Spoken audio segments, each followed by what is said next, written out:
नमस्ते Bharat DK expressway channel में आपका स्वागत है। मैं हूं डीके जी समाज सेवी। बात कर रही हूं कि सीएम साहब भी बोल दिए, डिप्टी सीएम भी साहब बोल दिए वित्त रहित शिक्षकों के लिए अभी तक उनका जो है कोई निदान नहीं हुआ है।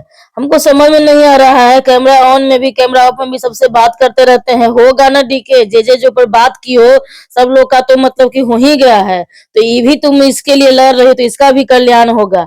अब बताइए कि उसमें जब हम गए थे तो बहुत लोगों से बात किए थे, कुछ कैमरा में दिए कुछ नहीं दिए।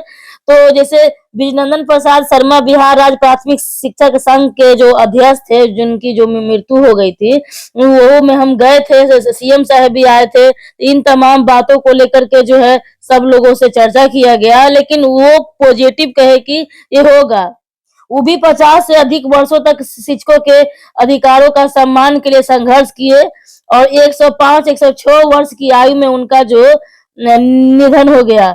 तो ये जिस तरीके से वो लड़ रहे थे, जिस तरीके से प्राथमिक संघ के लिए वो योगदान दे रहे थे, और आज के नेता भी अगर योगदान देंगे करेंगे, इतने एमएलसी है, इतने लोग बड़े-बड़े लोग डिंग हाकते हैं कि हम ये कर देंगे, धरना पर भी वो आते हैं, सरकार के पक्ष वाले भी आते हैं, विपक्ष वाले भी आते हैं। तो शिक्षकों के इमोशनल के साथ क्यों खेलते हैं हमको तो समझ में नहीं आ रहा है। अधिकतर बच्चे वित्त रहित कॉलेजों से पास होते हैं, थोड़ा सा टेंशन तो होती है ना।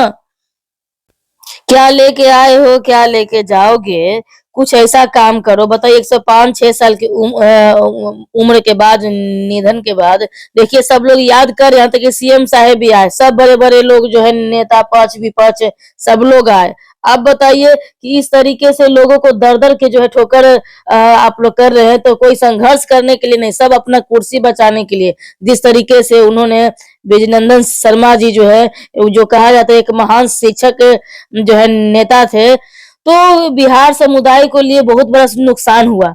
लेकिन ऐसे ऐसे न जाने जो है सिर्फ आते हैं जाते हैं करते हैं, लेकिन ये जो है संघर्ष के क्षेत्र में आगे बढ़े हैं और लोगों को दिलाए हैं, न्याय दिलाए हैं। हम आज के नेता का क्या है, अब देखिए इनके विजयनंदन प्रसाद शर्मा जी का बारे में जो है क्या कुछ कहना चाहिए। ये विजयनंदन शर्मा एक महान शिक्षक नेता थे। इनकी मृत्यु से न केवल प्राथमिक शिक्षकों में बल्कि पूरे बिहार के शिक्षा जगत में एक अपूरणीय क्षति हुई है। हम वित्त रहित मोर्चा की ओर से हम नम्र श्रद्धांजलि देते हैं, साथ ही साथ हमें उम्मीद करते हैं कि क्षति जो हुई है इससे हम लोग जो है वित्त रहित के शिक्षक कर्मचारियों की क्षति की पूर्ति नहीं हो पाएगा। हम लोग के लिए हमेशा लड़ते रहे हैं। सभी अपने अभिभावकों से देखिए अभी हमारे बीच में शिक्षकों के नेता और बीजेपी से एमएलसी नवल सर की आगमन हो चुकी है। वो अभी हमेशा नागरिक की आवाज बन करके सड़क से लेकर सदन तक अपनी आवाज को उठाते रहते हैं। हम उनसे आग्रह करना चाहते हैं, शिक्षक को सम्मान मिलना चाहिए और वेतनमान। हम लोगों के बीच में इसकी लड़ाई वो जीवन भर लड़ते रहे। मुख्यमंत्री जी का आगमन और कुछ ही देर में छोड़ने के 2 दिन पहले तक सिक्योरिटी की आयोजन से सारी अलर्ट कर दी गई है।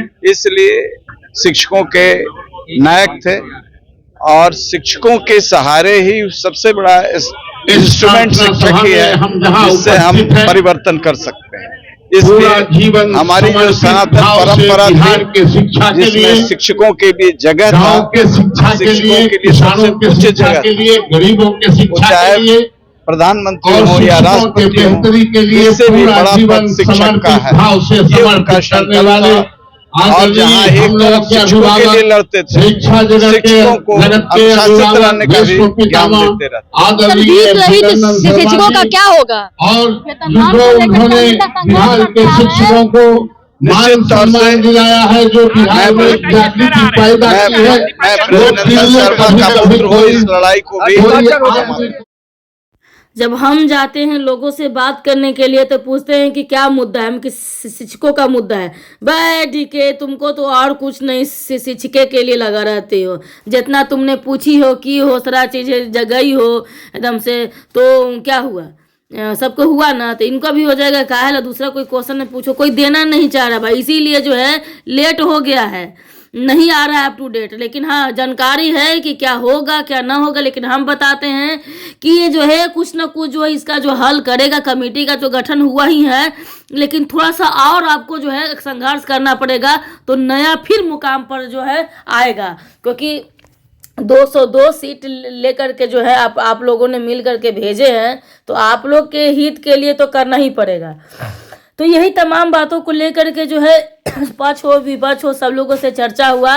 तो बोले कि जो बजट सत्र चलने वाला है इसमें कुछ न कुछ जो है बात विचार किया जाएगा। डीके आप परेशान नहीं हुए। कुछ ऐसा लोग कह देते हैं कि क्या डीके बड़ा माल खा रही हो, क्या क्या हो रहा है, सिर्फ बीत रही के पढ़ लो दीवानी हो गई हो। हम कि नहीं सर, भविष्य हम ही ऐसे ही मतलब कि भीतर शिक्षकों से हम भी पढ़े हैं सर, अधिकतर बच्चा पढ़े हैं, तो कम से कम इंफ्रास्ट्रक्चर तो ठीक होना चाहिए ना। यही तमाम बातों को लेकर के हम चर्चा हमेशा करते रहते हैं, लोगों के हित के लिए सोचते रहते हैं। कभी कभी लोगों से डांट फटकार भी सुनने को मिलता है कि तुमको और कोई मतलब नहीं है, यही सब करते रहती हो।